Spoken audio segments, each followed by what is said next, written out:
આટલો બધો પાવર કરો છો અને જાતના તમે કાઠી છો એટલે હોય તો ખરું લોહીમાં હોય છે, પણ આ 24 ની માલમાં નગરા સોમલા બાપુ થાય કોનો પાવર છે? પણ કોઈ પરદેશી અજાણ્યા માણાને તેથી કાઠી દરબાર સોમલા બાપુ ખાચરે એટલું કીધું કે ભાઈ પાવર તો હું એક માણસ છું, મારો શું પાવર હોય? અને જો મને પાવર નું પૂછતા હોય ને તો ભૂખરા ડુંગર ની માથે બે મુખ લઈને બેઠીને એ મારી ચામુંડ નો પાવર છે.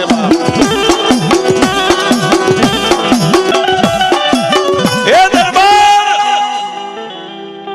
તમારી જો ચામુંડા નો પાવર હોય તો મને તમારી ચામુંડ દેખાડો, તમારી ચામુંડા કેવડી છે. જોજો સાહેબ, માણા હવાય મળી જાય, ઘણા ભુવાને ભેટો થઈ જાય, ભગતને ભેટો થઈ જાય. સાહેબ હવે 24 નો ધણી ને એની સામે ખોખારો ખાય અને મુસે તાદે ની પરદેશી અજાણ્યા માણસે એટલું કીધું કે હે દરબાર, આ ભૂખરા ડુંગર માથે બેઠેલી બે મુખ વાળી ચામુંડ નો તારે પાવર છે એમ